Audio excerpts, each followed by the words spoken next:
Welcome back to drama tour. Dramas ഇഷ്ടപ്പെടുന്നവരാണ് നിങ്ങളെങ്കിൽ തീർച്ചയായും ഈ ചാനൽ സബ്സ്ക്രൈബ് ചെയ്യുക. തൻ്റെ ശരിക്കുള്ള പേര് വെളിപ്പെടുത്തിയത് ഹാനാണെന്ന് കരുതി അവളെ തിരഞ്ഞ് ആർട്സ് ക്ലാസ്സിലേക്ക് പോകുന്ന റോത്തിയറിനെ കാണിച്ചുകൊണ്ടാണ് ഈ എപ്പിസോഡ് ആരംഭിക്കുന്നത്. അപ്പോൾ നമുക്കിനി കഥ കേട്ടാലോ? അതിനു മുന്നേ ഈ ചാനലിലെ വീഡിയോസ് ആദ്യമായി കാണുന്നവരാണ് നിങ്ങളെങ്കിൽ ഈ ചാനൽ ഒന്ന് സബ്സ്ക്രൈബ് കൂടെ ചെയ്തേക്കണേ. ഇതുപോലെയുള്ള ഡ്രാമാസിൻ്റെ വീഡിയോസിൻ്റെ ലിങ്ക് ഞാൻ ഓൾറെഡി ഡിസ്ക്രിപ്ഷൻ ബോക്സിൽ പ്ലേലിസ്റ്റായിട്ട് കൊടുത്തിട്ടുണ്ട്. കാണാത്തവർ അതൊന്ന് കണ്ടു നോക്കി വീഡിയോസ് ഇഷ്ടപ്പെടുകയാണെന്നുണ്ടെങ്കിൽ ലൈക്ക് ചെയ്യാനും ഷെയർ ചെയ്യാനും ചാനലൊന്ന് സബ്സ്ക്രൈബ് ചെയ്യാനും മറക്കല്ലേ. അപ്പോൾ നമുക്കിനി കഥ തുടങ്ങിയാലോ? റോത്തിയർ ക്ലാസ്സിൽ വന്നിട്ട് ജൂനിയോട് ചോദിക്കും ഹാൻ എവിടെയാന്ന്. അപ്പോൾ അവൻ പറയും അവൾ ബാഗ് എടുത്ത് പോകുന്ന കണ്ടു, ചിലപ്പോൾ സ്വിമ്മിംഗ് പൂളിൽ ട്രെയിനിങ്ങിന് പോയതായിരിക്കും എന്ന് പറയുമ്പോൾ താങ്ക് യു എന്ന് പറഞ്ഞ് റോത്തിയർ അവിടെ നിന്ന് പോകട്ടോ. അപ്പോഴാണ് ഷിയാവ് ഓടി വന്ന് അവൾ എന്താ നിന്നോട് ചോദിച്ചത്, നിങ്ങളെന്താ സംസാരിച്ചു എന്നൊക്കെ ചോദിക്കുക. അപ്പോൾ അവൻ പറയും അവൾ ചോദിച്ചത് ഹാൻ്റെ കാര്യമാണ്, അവൾ എവിടെയുള്ളതെന്ന് ഞാൻ പറഞ്ഞു കൊടുത്തു. എടാ ദുഷ്ട, നിന്നോട് ആരാടാ അങ്ങനെ പറഞ്ഞു കൊടുക്കാൻ പറഞ്ഞത്, നീ ആകെ കുഴപ്പമാക്കിയല്ലോ എന്നൊക്കെ പറയുമ്പോൾ ഇവൻ പറയും അയ്യോ ഞാനും റോത്തിയറും തമ്മിലൊന്നും ഇല്ല, നീ വെറുതെ പേടിക്കല്ലേ, നീ കാമാവും എന്നൊക്കെ പറയും. അപ്പോഴേക്കും അവൾ ഓടിയിട്ട് സയൻസ് ക്ലാസ്സിലെത്തും കേട്ടോ. അപ്പോഴേക്കും ഫാനുവാനും അവിടെ എത്തിയിട്ടുണ്ടാവും. ഫാനുവാനൊക്കെ നോക്കുമ്പോൾ അവിടെ എല്ലാവരും എന്തോ ചർച്ചയിലാണ്. അപ്പോൾ അവൻ്റെ കൂട്ടുകാരനോട് ചോദിക്കും എന്താ നിങ്ങളൊക്കെ സംസാരിക്കുന്നതെന്ന്. അപ്പോൾ അവൻ പറയും റോത്തിയറിന് എന്തോ സംഭവിച്ചെന്ന് പറയുന്നതുമാണ് നമ്മുടെ ഷിയാവു ഓടി വരുന്നത്. ഷിയാവും എന്നിട്ട് അവനോട് പറയും ഹാനും റോത്തിയറും അടികൂടാൻ പോകാൻ തോന്നുന്നു എന്ന് പറയുമ്പോഴേക്കും ഫാനുവാൻ പുറത്തേക്ക് ഓടി വന്ന് അപ്പോൾ റോസിയെയും ഷിയാമിയെയും കാണും. അവരെയും കൂട്ടിയിട്ട് സ്വിമ്മിംഗ് പൂളിലേക്ക് എത്തും.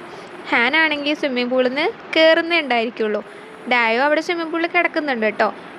സ്വിമ്മിംഗ് പൂളിൽ നിന്ന് കയറുമ്പോഴേക്കും റോത്തിയർ വന്ന് അവൾ ഒരു ഒറ്റ അടി വെച്ച് കൊടുക്കും. നിനക്ക് എവിടുന്ന് അടി എൻ്റെ ID കാർഡ് കിട്ടിയത്, നീ എന്തിനാടി എന്നോട് ഇങ്ങനെ ചെയ്തതെന്നൊക്കെ ചോദിക്കുമ്പോൾ ഹാനിന് ആകെ കൺഫ്യൂഷൻ ആകുമ്പോൾ ഇവൾ എന്ത് തേങ്ങയായി പറയുന്നതെന്നുള്ള മട്ടാണ് ഹാനിന് ഉണ്ടാവുക.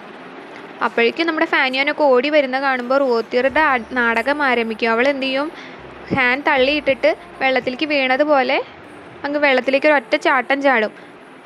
അപ്പോഴേക്കും ഫാനുവാൻ ഓടി വന്ന് വെള്ളത്തിലേക്ക് വീണ് റോത്തിയറിനെ രക്ഷിക്കും. റോത്തിയറിനെ രക്ഷിച്ച് കരയിലെത്തിക്കുമ്പോൾ റോത്തിയർ ചോദിക്കും നീ എന്തിനാ എന്നോട് ഇങ്ങനെ ചെയ്തത്, ഇത്രയൊക്കെ ചെയ്തിട്ട് നിനക്ക് മതിയായില്ല എന്നൊക്കെ ചോദിച്ച് ഭയങ്കര ആക്ടിങ് ആയിരിക്കും. ഫാനുവാനാണെങ്കിൽ സത്യമൊന്നും അറിയാതെ ഹാനെ എങ്ങനെ വഴക്ക് പറയും. അപ്പോൾ ഹാൻ പറയും ഞാൻ തന്നെ അവളെ തള്ളിയിട്ടത്, എന്താ പോരെ, നിനക്ക് അല്ലെങ്കിലും അത് ആവശ്യം തന്നെയായിരുന്നു എന്നൊക്കെ പറഞ്ഞ് അപ്പോഴേക്കും ലിന്നിന് റോത്തിയറിന് പനി പിടിക്കുമെന്ന് വിചാരിച്ച് ഫാനുവാൻ അവളെ വേഗം ഇൻഫർമറിയിലേക്ക് കൊണ്ടുപോകും. കൂടെ റോസിയും ഷിയാമിയും പോട്ടോ. റോസിയും ഷിയാമിയും ഹാനിനെ സമാധാനിപ്പിക്കാൻ ശ്രമിക്കുന്നുണ്ടെങ്കിലും അവൾ ഭയങ്കര ധൈര്യത്തിൽ നിൽക്കുന്നതായിട്ട് അഭിനയിച്ച് എനിക്ക് നിങ്ങളുടെ സപ്പോർട്ടൊന്നും വേണ്ട എന്നുള്ള മട്ടിലാണ് അവൾ നിൽക്കുന്നത്. ഹാനാണെങ്കിൽ വിഷമിച്ച് ഇങ്ങനെ അവിടെ ഭയങ്കര ഇതായിട്ടിരിക്കും. ഫാനുവാനും നമ്മളെ ഇതായില്ലല്ലോ, അവനും ഞാൻ പറയുന്നതൊന്നും വിശ്വസിച്ചില്ലല്ലോ എന്നൊക്കെ വിചാരിച്ച് ഇങ്ങനെ ഇരുന്ന് കരയുന്ന നേരത്താണ് വേറൊരു കരച്ചിൽ കേൾക്കുക. റോത്തിയർ ഇങ്ങനെ ആയിരിക്കുന്നൊന്നും ഞാൻ വിചാരിച്ചില്ല, അവൾ ഏഞ്ചൽ അല്ല, അവൾ രാക്ഷസിയാണെന്നൊക്കെ പിന്നിലിരുന്ന് ഡായോ പറയുന്നുണ്ടായിരിക്കും. അങ്ങനെ അവർ തമ്മിലുള്ള കുറച്ച് കോമഡി സീൻസാണ് പിന്നെ ഉണ്ടാവുന്നത്. ഇൻഫർമറിയിലേക്ക് ഫാനുവാനും റോസിയും ഷിയാമിയും കൂടി റോത്തിയറിനെ കൊണ്ടുപോകുന്ന വഴിക്ക് ഫാനുവാൻ പറയും റോസിയും ഷിയാമിയും കൂടിയിട്ട് ഹാനെ ഒന്ന് ശ്രദ്ധിക്കണം, അവളോട് ഞാൻ ആദ്യമായിട്ടാണ് ഇങ്ങനെ ദേഷ്യപ്പെടുന്നത്, അവളെ ഒന്ന് ശ്രദ്ധിക്കണം എന്ന് പറഞ്ഞ് അവരെ അവിടെ നിന്ന് പറഞ്ഞു വിടും. അപ്പോൾ റോത്തിയറിൻ്റെ കാര്യത്തിൽ ഷിയാമിക്ക് ഭയങ്കര സങ്കടമുണ്ട് കേട്ടോ. അതാലോചിച്ച് അവൾ റോട്ടിൽ കൂടെ അങ്ങനെ നടന്ന് വണ്ടിയൊക്കെ അവൾ ഇടിക്കാൻ വരും. അപ്പോൾ റോസി അവളെ ചീത്ത പറയും. ഫാനുവാനാണെങ്കിൽ റോത്തിയറിനെയും കൊണ്ട് ഇൻഫർമറിയിലേക്ക് പോകും. അവിടെ വെച്ചിട്ട് ഫാനുവാനോട് റോത്തിയർ അടുപ്പം സ്ഥാപിക്കാൻ ശ്രമിക്കുമെങ്കിലും അവൻ അതിന് നിന്നും കൊടുക്കില്ല. അടുത്ത ഡോക്ടറുണ്ട്, എന്തെങ്കിലും ആവശ്യമുണ്ടെങ്കിൽ ഡോക്ടറോട് പറഞ്ഞാൽ മതി എന്നൊക്കെ പറഞ്ഞ് ഫാനുവാൻ അവളെ അവിടെ കിടത്തിയിട്ട് പോരും. ഫാനുവാനാണെങ്കിൽ ജർമ്മനിക്ക് പോകാനുള്ള പ്രിപ്പറേഷൻസിലാണ് കേട്ടോ. ഷ്യാമയുടെ ബർത്ത്ഡേ ആവാറായി. അപ്പോൾ അവൾക്കുള്ള ബർത്ത്ഡേ ഗിഫ്റ്റൊക്കെ റെഡിയാക്കി പിറ്റേന്ന് സ്കൂളിലേക്ക് ഫാനുവാൻ കൊണ്ടുപോകാൻ റെഡിയാക്കി ഇങ്ങനെ വെച്ചിരിക്കുകയായിരിക്കും. അപ്പോഴായിരിക്കും അമ്മ വന്നിട്ട് ജർമ്മനിയിലേക്ക് പോകുന്ന കാര്യങ്ങളൊക്കെ ശരിയായിട്ടുണ്ട്, നീ പേടിക്കണ്ട, പോകാൻ തയ്യാറായിക്കോ എന്നൊക്കെ പറയും. റോസി ആണെങ്കിൽ ഷ്യാമിക്ക് ബർത്ത്ഡേ ഗിഫ്റ്റായിട്ട് അവളുടെ ഫേവറേറ്റ് ആയിട്ടുള്ള മിൽക്ക് ടീ ഉണ്ടാക്കുന്നതിൻ്റെ റെസിപ്പി ഒരു റെസ്റ്റോറൻറ്റ് ഉണ്ട്, ആ റെസ്റ്റോറൻറ്റിൻ്റെ ഓണറിൻ്റെ അടുത്ത് നിന്ന് പോയി പഠിച്ച് അവൾക്കത് ഉണ്ടാക്കി കൊടുക്കാനുള്ള പ്ലാനിലാണ്. കറക്റ്റ് 12 മണിയായപ്പോഴേക്കും റോസി ഷ്യാമിയെ വിളിച്ച് വിഷ് ചെയ്യും. അവർ സംസാരിക്കുന്നതിൻ്റെ ഇടയിൽ റോസിയുടെ വീട്ടിൽ ഒരു കപ്പ് നിലത്ത് വീണ് പൊട്ടിയിട്ടുള്ള സൗണ്ട് കേൾക്കും. അപ്പോൾ റോസി ശരിയെന്നാൽ ഞാൻ പിന്നെ വിളിക്കാമെന്നൊക്കെ പറഞ്ഞ് ഫോൺ കട്ട് ചെയ്യും. ഷ്യാമിക്കാണെങ്കിൽ എന്താ സംഭവിച്ചതെന്ന് അറിയാതെ ആകെ വിഷമത്തിലായിരിക്കും ഷ്യാമി ഉണ്ടായിരിക്കുക. അവളിങ്ങനെ അവന് മെസ്സേജ് അയച്ചുകൊണ്ടൊക്കെ ഇരിക്കും. പക്ഷേ അവൻ്റെ അമ്മയ്ക്ക് ചെസ്റ്റ് പെയിൻ വന്നിട്ട് അവരെ ശുശ്രൂഷിക്കുന്ന തിരക്കിൽ ഇതൊന്നും നോക്കില്ല. പിറ്റേന്ന് സ്കൂളിലേക്ക് വരുമ്പോൾ അവൻ ഷ്യാമിയെ കാണുകയും ചെയ്യും. ഷ്യാമി എൻ്റെ ഡാർക്ക് സർക്കിൾസ് കണ്ടോ, നീയാണ് ഇതിന് കാരണം എന്നൊക്കെ പറഞ്ഞ് ഇതാവും. അപ്പോഴാണ് റോത്തിയർ അതുവഴി പോവുക. റോത്തിയറിനെ ലിൻജിൻഫെങ് എന്നൊക്കെ വിളിച്ച് എല്ലാവരും കളിയാക്കുന്നുണ്ട്. അപ്പോൾ അവൾക്ക് ആ ദേഷ്യമുണ്ട്, ഇവരിത് കേട്ട ദേഷ്യമുണ്ട്. റോസിക്കാണെങ്കിൽ ഷ്യാമി റോത്തിയറിനെ വീണ്ടും ശ്രദ്ധിക്കുന്നതിൽ ഭയങ്കരമായിട്ടുള്ള ദേഷ്യമുണ്ട് കേട്ടോ. അവളെ എത്ര പറഞ്ഞ് മനസ്സിലാക്കാൻ ശ്രമിച്ചിട്ടും അവളാണെങ്കിൽ റോത്തിർ തൻ്റെ ബെസ്റ്റ് ഫ്രണ്ടാണെന്നും പറഞ്ഞിരിക്കുകയാണ്. റോത്തറിനെ കുറിച്ചുള്ള എല്ലാ വിഷയങ്ങളും അവളിങ്ങനെ ആലോചിച്ച് ടെൻഷൻ അടിക്കുന്നതൊന്നും അവന് ഇഷ്ടമാവുന്നില്ല. റോത്തറിനെ വീണ്ടും കുട്ടികൾ ജിൻഫെങ് എന്നൊക്കെ വിളിച്ച് കളിയാക്കുമ്പോൾ അവളുടെ മുന്നിൽ ഫാനിയ നടന്നു പോകുന്നുണ്ടാവും കേട്ടോ. അവനാണെങ്കിൽ കോൾഡ് പിടിച്ചിട്ടുണ്ടായിരിക്കും. തലേന്ന് സ്വിമ്മിംഗ് പൂളിൽ ഇറങ്ങിയിട്ട് റോത്തിറിനെ രക്ഷിച്ചതാണല്ലോ. അപ്പം റോത്തിർ ഇത് കേട്ട് സങ്കടത്തിൽ അങ്ങനെ പോവും. ഷ്യാമിയും റോസിയും വരണ കാണുമ്പോൾ ഷ്യാമിയുടെ അടുത്ത് ഹാപ്പി ബർത്ത്ഡേ പറഞ്ഞ് ഫാനിയാൻ ക്ലാസ്സിലേക്കും റോസിയും ഷ്യാമിയും അവരുടെ ക്ലാസ്സിലേക്കും പോവും. ടീച്ചർ ക്ലാസ് എടുക്കുന്നതിൻ്റെ ഇടയ്ക്ക് ഫാനിയാൻ ഇങ്ങനെ ടേബിളിൻ്റെ ഉള്ളിൽ അവൻ വെച്ചിരിക്കുന്ന ചോക്ലേറ്റ് ഗിഫ്റ്റ് നോക്കുന്നത് കണ്ട് റോത്തിയറും ആ ഗിഫ്റ്റ് കാണും. എന്നിട്ട് അവൻ അതിങ്ങനെ കയ്യിലെടുത്ത് നോക്കുന്നതൊക്കെ ഇവൾ ശ്രദ്ധിക്കുന്നുണ്ടായിരിക്കും. അപ്പോൾ അത് ഷ്യാമിക്ക് കൊടുക്കാനുള്ളതാണെന്ന് റോത്തിയറിന് മനസ്സിലാവും. റോത്തിയറാണെങ്കിൽ ഒന്നും അറിയാത്ത മട്ടിൽ അവിടെ അങ്ങനെ ഇരിക്കുകയും ചെയ്യും. ഫാനിയാൻ ഷ്യാമിക്ക് മെസ്സേജ് അയച്ച് ഒരു സ്ഥലത്തേക്ക് വരുമെന്ന് ചോദിക്കും. അപ്പോഴേക്ക് ഫാനിയാനെ ടീച്ചർ വിളിക്കുന്ന കാരണം ഫാനിയാന് ഷ്യാമിയെ കാണാൻ പോകാൻ പറ്റില്ല. റോത്തിയറാണെങ്കിൽ ഇതെല്ലാം കണ്ടുകൊണ്ട് അടുത്ത് തന്നെ ഇരിക്കുന്നുണ്ട്. അവൾ ആ ചോക്ലേറ്റ് ബോക്സ് എടുത്ത് അവളുടെ ബാഗിൽ ഒളിപ്പിക്കും. ഇതാണെങ്കിൽ ആ ക്ലാസ്സിലെ മറ്റൊരു കുട്ടി കാണുകയും ചെയ്യും. ഇതേ സമയം ഷ്യാമിക്കുള്ള ബർത്ത്ഡേ ഗിഫ്റ്റൊക്കെ കൊടുക്കും കേട്ടോ. അപ്പോൾ തന്നെ അവൾക്ക് ഭയങ്കര സന്തോഷമാവും. അവൾക്ക് ഇഷ്ടപ്പെട്ട നോവലാണ് അവൾ ഗിഫ്റ്റായിട്ട് കൊടുക്കുക. ഇത് മിസ്റ്റർ ഡായി കാണാതെ ഒളിപ്പിച്ച് വെച്ചോ എന്നും പറഞ്ഞ് അവളിങ്ങനെ ഷ്യാമീനെ കൊഞ്ചിച്ചിട്ട് പോവും. അപ്പോൾ റോസിക്ക് ഇതൊക്കെ കാണുമ്പോൾ ഇവൾ എന്ത് തേങ്ങയായി ചെയ്യുന്നേ ഇതാവും. അപ്പോൾ എന്നിട്ട് അവൾ അവനോട് ചോദിക്കും എൻ്റെ ബർത്ത്ഡേ ഗിഫ്റ്റ് എവിടെയെന്ന്. അപ്പോൾ അവനിങ്ങനെ നോക്കിയിട്ട് എന്ത് ഗിഫ്റ്റ് എന്ന് ചോദിക്കും. അപ്പോൾ എന്ത് പറ്റി, എന്ത് ഗിഫ്റ്റിനെ കുറിച്ച് നീ ഇതവിടെ എന്നൊക്കെ ചോദിച്ച് ഷ്യാമിനെ ആകെ പാട്ടാക്കട്ടോ. അപ്പോൾ ഓക്കെ, നീ ക്ലാസ് റൂമിൽ 10 മിനിറ്റ് വെയിറ്റ് ചെയ്യും, ഞാനിപ്പോൾ വരാമെന്ന് പറഞ്ഞിട്ട് അവൻ അവിടെ നിന്ന് പോവും. അപ്പോഴാണ് ഇവൾക്ക് ഫാനിയാൻ്റെ മെസ്സേജ് വരിക. റൂമിലേക്ക് വരുമോ എന്ന് ചോദിച്ചിട്ടുള്ള മെസ്സേജ് കാണുമ്പോൾ ഷ്യാമി അവിടുന്ന് വേഗം സ്റ്റഡി റൂമിലേക്ക് പോകട്ടോ. ഇതേ സമയം ഫാനിയാൻ ക്ലാസ്സിൽ വന്നിട്ട് അവൻ്റെ ഗിഫ്റ്റ് ബോക്സ് അവിടെയൊക്കെ തരും. എല്ലാവരോടും ചോദിക്കും അവിടെ കണ്ടോ. റോത്തിയറും ചോദിക്കുമ്പോൾ റോത്തിയറും പറയും അയ്യോ ഞാൻ കണ്ടില്ല, എവിടെയാണെന്ന് പോലും എനിക്കറിയില്ല എന്നൊക്കെ പറയും. ഇപ്പോൾ ഇവളൊന്നും അറിയാത്ത പോലെ അയ്യോ എന്തെങ്കിലും കാണാണ്ടായോ, ഞാൻ നോക്കണോ എന്നൊക്കെ ചോദിച്ചതാകുമ്പോഴേക്ക് ഫാനിയൻ ക്ലാസ് റൂമിൽ നിന്ന് ഓടിപ്പോകും. റോത്തിയറിനാണെങ്കിൽ അത് അടിച്ചു മാറ്റിയ സന്തോഷത്തിലാണ് റോത്തിയർ അതിൻ്റെ പിന്നാലെ തന്നെ ബാഗ് കൊടുത്ത് ക്ലാസ്സിൻ്റെ പുറത്തേക്ക് പോകും. ഷ്യാമി ആണെങ്കിൽ സ്റ്റഡി റൂമിൽ ഫാനിയാനെ നോക്കിയിരിക്കുകയാണ്. കുറേ നേരമായിട്ടും ഫാനിയാനെ കാണുന്നില്ല. അപ്പോഴേക്കും അവൾക്ക് റോസിയുടെ മെസ്സേജ് വരും, നിൻ്റെ അടുത്ത് ഞാൻ ക്ലാസ്സിലിരിക്കാൻ പറഞ്ഞല്ലേ, നീ എങ്ങോട്ടാ പോയതെന്നും ചോദിച്ചിട്ട്. ഫാനിയാൻ ഇതേ സമയം അവിടുത്തെ സ്റ്റോറിൽ പോയിട്ട് ഷ്യാമിക്കുള്ള ഒരു ചോക്ലേറ്റ് ബോക്സ് പോലത്തെ ഒരു ഗിഫ്റ്റ് വാങ്ങിയിട്ട് ഓടി അവിടേക്ക് എത്താൻ നോക്കും. പക്ഷേ അതിന് മുന്നേ ബർത്ത്ഡേ ഗിഫ്റ്റ് ആണെങ്കിൽ സാരമില്ല എന്ന് പറഞ്ഞിട്ട് ഷ്യാമി എനിക്കിപ്പോൾ പോയേ പറ്റൂ, ക്ലാസ്സിലേക്ക് തിരിച്ചു പോകണമെന്ന് പറഞ്ഞാൽ അവനെ വെയിറ്റ് ചെയ്യാതെ തിരിച്ച് ക്ലാസ്സിലേക്ക് പോയിണ്ടാവും. ഇവനാണെങ്കിൽ ആ മെസ്സേജ് നോക്കൂല്ല. ഇവനവിടെ എത്തി നോക്കുമ്പോൾ ഷ്യാമിയെ കാണില്ല. അപ്പനാണ് അവൻ ആ മെസ്സേജ് എടുത്ത് നോക്കുന്നത്. ഷ്യാമി പോയി എന്നും അവന് മനസ്സിലാവും. പാവം ഫാനിയൻ ഓടിക്കതച്ച് വന്നതാണ്, പക്ഷെ ഷ്യാമിയെ കാണാൻ പറ്റിയില്ല. ഇതേ സമയം ഷ്യാമിയെയും കൂട്ടിയിട്ട് റോസി ഒരു ഹോളിലേക്ക് എത്തും. അവൾക്കുള്ള ബർത്ത്ഡേ ഗിഫ്റ്റ് എന്നും പറഞ്ഞിട്ട് അവളെ അവിടേക്കാണ് അവൻ കൊണ്ടുപോവുക. അപ്പോൾ നോക്കുമ്പോൾ അവളുടെ ഫോട്ടോസ് എല്ലാം ആയിട്ടുള്ളൊരു വീഡിയോ ആണ് അവൻ ആ തിയേറ്ററിൽ അവൾക്ക് വേണ്ടി പ്ലേ ചെയ്ത്. അതാണ് അവളുടെ ബർത്ത്ഡേ ഗിഫ്റ്റ് എന്ന് പറയും. ഈ ഒരു വീഡിയോയ്ക്ക് എനിക്ക് 90 പോയിൻറ്റ്സ് തരണമെന്ന് റോസി ഷ്യാമിയോട് പറയുമ്പോൾ നിന്നെ വേണമെങ്കിൽ ഞാൻ പാസ്സാക്കി വിടാം എന്നൊക്കെ ഷ്യാമി പറഞ്ഞ് അവർ തമ്മിലുള്ള അങ്ങനെയുള്ള കോൺവെർസേഷൻസാണ് പിന്നെ നടക്കുന്നത്. അപ്പോൾ റോസി മിണ്ടാതിരിക്കട്ടോ.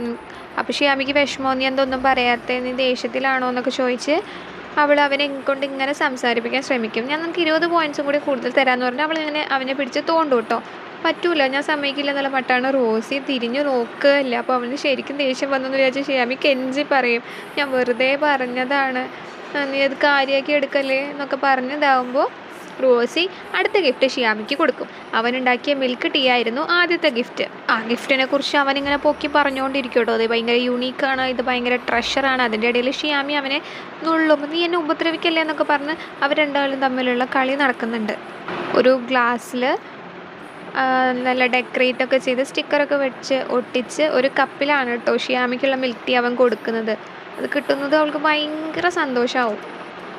ഷ്യാമിയുടെ രൂപസാദൃശ്യമുള്ള സ്റ്റിക്കേഴ്സാണ് അവൻ അതിൻ്റെ മുകളിൽ ഒട്ടിച്ചിട്ടുണ്ടായിരുന്നത്. ഹാപ്പി ബർത്ത്ഡേ എന്നൊക്കെ പറഞ്ഞ് ഷ്യാമി അത് കുടിക്കാൻ തുടങ്ങും. എന്നിട്ട് ഇത് ടേസ്റ്റ് ഉണ്ടാവുമോ എന്നൊക്കെ ചോദിക്കും. പോപ്കോൺ അവൻ അതിൻ്റെ കൂടെ കൊടുത്തിട്ടുണ്ടാവും കേട്ടോ. ഇത് കുടിക്കുമ്പോൾ അവൾക്ക് ഭയങ്കര ഇഷ്ടമാവും. വാ, ഇത് ഭയങ്കര ടേസ്റ്റ് ഉണ്ടല്ലോ എന്നൊക്കെ അവളിങ്ങനെ പറയും.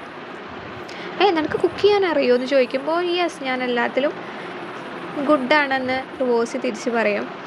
നിനക്ക് പേടിയൊന്നുമില്ലേ ഇത് കുടിച്ചിട്ട് നിനക്ക് എന്തെങ്കിലും സംഭവിക്കുമെന്ന് ഷ്യാമിയോട് റോസി ചോദിക്കുമ്പോൾ എനിക്ക് എന്ത് പേടി, ഇത് നല്ല ടേസ്റ്റ് ഉണ്ടല്ലോ എന്ന് ഷിയാമി പറയും. താങ്ക് യു എന്ന് അവൾ പറയും കേട്ടോ അവനോട്. ഇത്തവണ എനിക്ക് ഫുൾ മാർക്സ് കിട്ടില്ലേന്ന് അവൻ അവളോട് ചോദിക്കും. അവളിങ്ങനെ ഇളിച്ചോണ്ട് ആ മിൽക്ക് ടീ അങ്ങനെ കുടിച്ചോണ്ടിരിക്കും. റോത്തിയറാണെങ്കിൽ ഫാൻയുവാൻ്റെ അടിച്ചു മാറ്റിയ ഗ്ലാസ് ജാറും കൊണ്ട് കയ്യിലിങ്ങനെ പിടിച്ച് സ്കൂളിൽ കൂടെ ഇങ്ങനെ നടക്കുന്ന സമയത്താണ് അവളുടെ ബ്രദർ വരിക. അവളുടെ ബ്രദറിൻ്റെ കയ്യിൽ അത് കിട്ടിയ പാടെ അത് നിലത്തെറിഞ്ഞ് പൊട്ടിക്കും. അവൾക്കാണെങ്കിൽ ആകെ സങ്കടമാവും. നീ ഒളിച്ചിരുന്നു അല്ലേ എന്നൊക്കെ അവൻ ചോദിക്കുമ്പോൾ, നീ എങ്ങനെ എങ്ങോട്ട് കയറിയത്, നീ റിപ്പോർട്ട് കൊടുത്ത് എന്നെ ഇവിടുന്ന് പുറത്താക്കുമല്ലേ എന്നൊക്കെ സംസാരിക്കുന്നുണ്ട് അവളുടെ ബ്രദർ അവളോട്. അങ്ങനെയാണ് ഈ ജാറ് മറ്റുള്ള കുട്ടികളുടെ മുന്നിൽ വെച്ചിട്ട് ഈ ബോട്ടിൽ ജാറ് അവൻ നിലത്തെറിഞ്ഞ് പൊട്ടിക്കുമ്പോൾ ഇവൾക്ക് ആകെ സങ്കടമാവും കേട്ടോ. അപ്പം എന്തായി, റോത്തിയർ ഫാൻയുവാൻ ഷിയാമിക്ക് കൊടുക്കുമെന്ന് വിചാരിച്ച് അവനെ അടിച്ചു മാറ്റിയത് അവൾക്കൊട്ട് ഉപകാരം ഇല്ലാതാവുകയും ചെയ്തു. ആർക്കും കിട്ടിയില്ല. അവനവന് ഉപകാരം ഉണ്ടായില്ല, ഷിയാമിക്ക് ഉപകാരം ഉണ്ടായില്ല. ചോക്ലേറ്റ്സ് ഒക്കെ നിലത്ത് വീണ് കിടക്കുമ്പോൾ റോത്തിയറിനാകെ സങ്കടമാവും. അവനാണെങ്കിൽ അവളെ ഉപദ്രവിക്കുകയൊക്കെ ചെയ്യും കേട്ടോ, പിടിച്ച് തള്ളിയിടുകയൊക്കെ ചെയ്യും. ആ ബോട്ടിൽ ജാറിൻ്റെ കുപ്പിച്ചില് കയ്യിൽ കൊണ്ടിട്ട് അവൾക്ക് മുറിയാവും.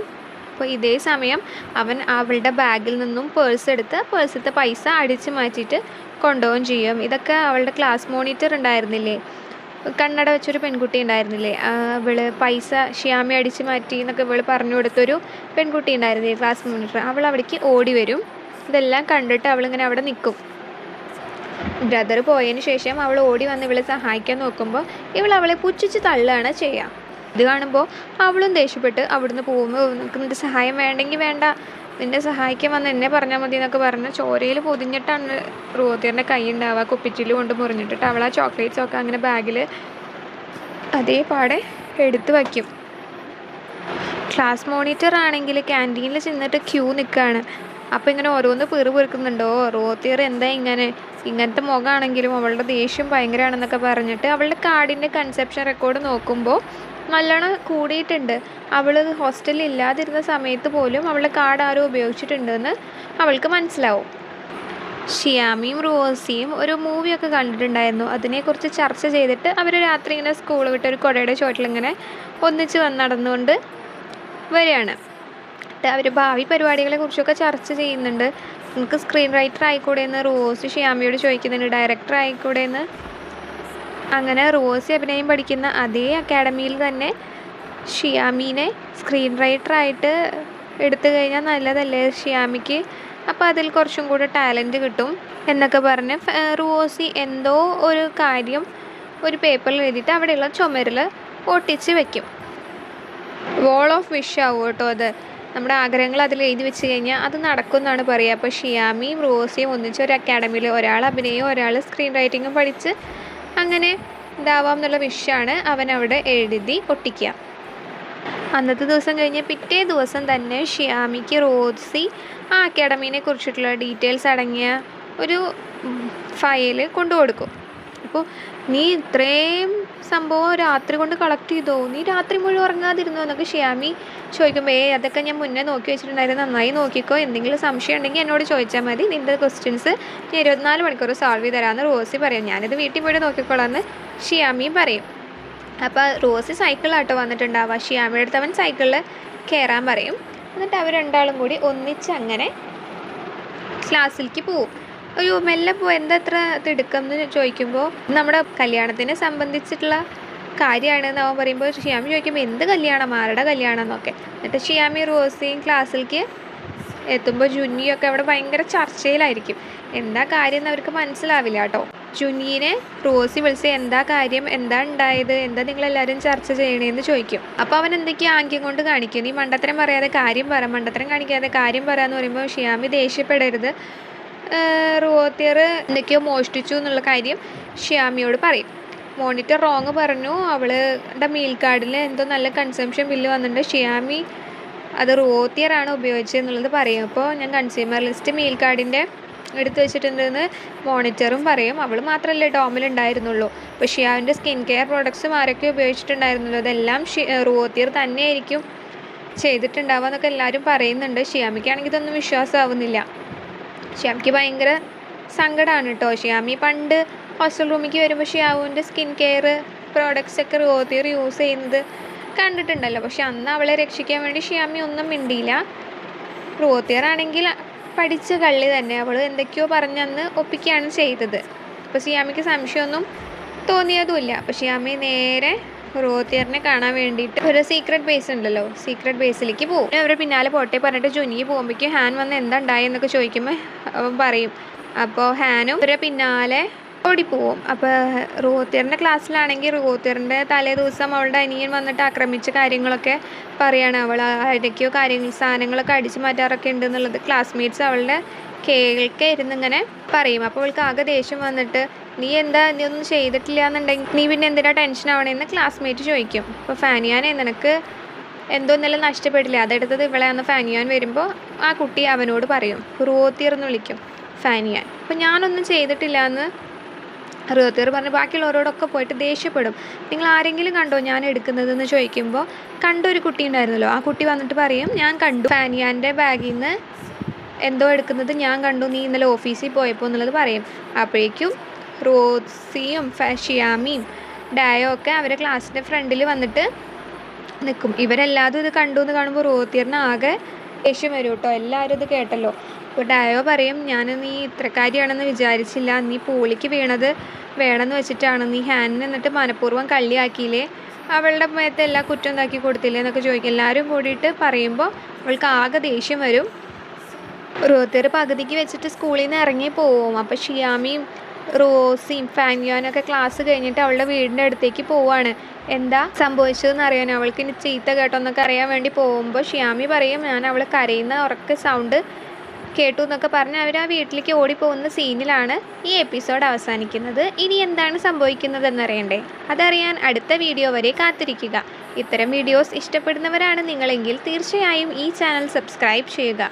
ഇന്നത്തെ ഈ വീഡിയോ ഇഷ്ടപ്പെട്ടാൽ ഈ വീഡിയോ ഒന്ന് ലൈക്ക് ചെയ്യാനും ഷെയർ ചെയ്യാനും ചാനൽ ഒന്ന് സബ്സ്ക്രൈബ് ചെയ്യാനും മറക്കല്ലേ. Thank you for watching.